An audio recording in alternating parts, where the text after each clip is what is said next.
आज की कहानी को सब्सक्राइब करें और बेल आइकन को दबाना बिल्कुल भी ना भूलें।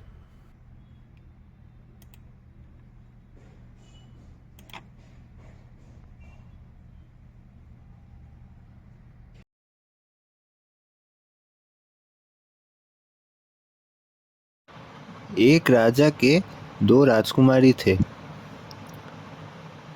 वह राजा अपने राज्य के मामलों में अक्सर व्यस्त रहता था, इसलिए वह अपने पुत्री पर उतना ध्यान नहीं दे पाता था।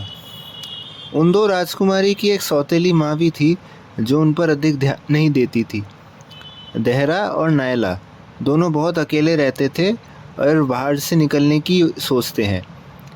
वे दोनों अच्छे पोशाक पहनकर वन की ओर रवाना होते हैं। वे दोनों सामान बांधकर आगे बढ़ते हैं। वे दोनों वन में जाते हैं और कई दिनों तक वन में घूमते रहते हैं और कई प्रकार के फल खाते हैं।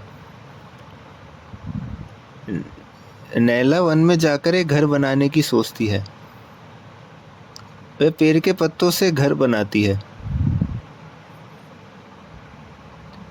वे कई दिनों के बाद एक स्थान को पहुंचते हैं। उस स्थान पर संगमरमर का एक किला मिलता है। अचानक से वह किला बोल उठता है, नैला और देहरा, आप दोनों का यहाँ स्वागत है। वे दोनों भय से कांपने लगते हैं। उस महल को भीतर से निहारते हैं और एक स्थान को पहुंचते हैं जहाँ पर बहुत सारे रत्न रखे होते हैं। वे भीतर को जाते हैं, तभी कुछ देर के बाद एक लोमड़ी वहाँ प्रकट होती है और उनको चिंता ना करने के बारे में कहती है। वह कहती है, राक्षस गायब हो गया है और जब आएगा तब मैं तुम्हें बताऊंगा। नैला और देहरा ये सुनकर निश्चिंत होते हैं। देहरा एक दिन अपने लोमड़ी मित्र के संग टहलने जाती है। वह स्वयं की रक्षा के लिए चारकोल अपने चेहरे पर लगा लेती है। वह नैला को भी स्वयं की रक्षा के लिए ऐसा करने को कहती है। नैला उससे अधिक सुंदर व प्यारी थी। वे उस महल में अकेली थी। कुछ देर के बाद वहाँ राजकुमार वहाँ वन में शिकार करने आता है।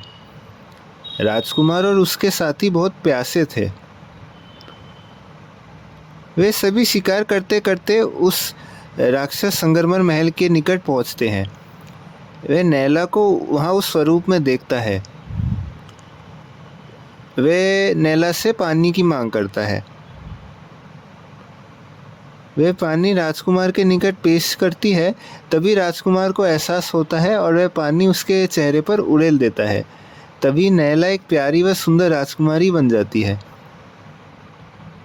राजकुमार उसे अपने संग ले जाता है। वे नैला देहरा के बारे में सोचती है और उसका अनुसरण करने के लिए अपने मूंगे की माला से मूंगा गिराते हुए जाती है। देहरा अपने लोमड़ी मित्र संग राक्षस महल को लौटते हैं। वह अपनी बहन नैला को वहाँ से गायब देखती है। वह रोती भी लगती रहती है। वह नैला को याद करती रहती है। तभी लोमड़ी देहरा को चिंता करने से मना करती है। वह देहरा को एक बुढ़िया के वेश में होने को बोलती है। वे दोनों उसको खोजने के लिए निकलते हैं। लोमड़ी को थोड़ी दूर पर एक मूंगा मिलता है। तभी देहरा उसको पहचान लेती है।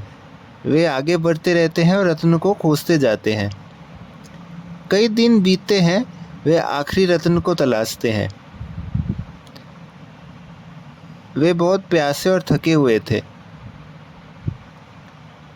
वे एक झोपड़ी में शरण लेते हैं। वह झोपड़ी उस राजा के दरबार के बाग के कोने में लगा हुआ था। उस बाग में अगले सवेरे को राजा के दरबार में फूलों की चोरी होने की बात पहुंचती है। राजा के दो पुत्र थे। वह दूसरे राजकुमार को फूलों के चोर खोज निकालने का आदेश देता है। दूसरा राजकुमार अपने सिपाहियों संग उसको खोजने जाते हैं। उसके सिपाही वन में फैलकर चोर को खोजने लगते हैं। तभी राजकुमार उस बगीचे के झोपड़ी में जाता है। वह देहरा से मिलता है और वह उसके बालों में फूल लगे हुए देखता है। राजकुमार देहरा से पूछता है, क्या आपने तो फूलों की चोरी नहीं की है? देहरा घबरा जाती है और राजकुमार से किसी को ना बताने की विनती करती है। तभी राजकुमार उसके बातों को सुनता है और कहता है, तुम्हारी आवाज़ तो नैला जैसी है। देहरा पूछती है, कहाँ है नैला? तभी राजकुमार उत्तर देता है, नैला हमारी महल की राजकुमारी है, वे मेरे छोटे भाई की स्त्री है और हम सब उसे बहुत प्यार करते हैं। देहरा ये जानकर प्रसन्न होती है और अपनी बहन से मिलने की मांग करती है।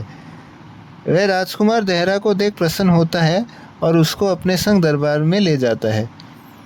वहाँ पर देहरा को राजकुमार अपने माता पिता से मिलाता है। वहाँ पर उसका भाई अपने स्त्री नैला के साथ प्रकट होता है।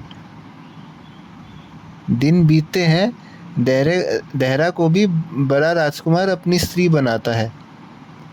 नैला जानकर खुश होती है, उसकी बहन उसी की दरबार की बहू बनती है। वे दोनों खुशी खुशी रहने लगे और उस लोमड़ी पर वे दोनों बहुत आभार होते हैं। अगर आपको आज की कहानी पसंद आई हो तो कहानी को लाइक करें, इसको शेयर करें और चैनल को सब्सक्राइब करें। नमस्कार।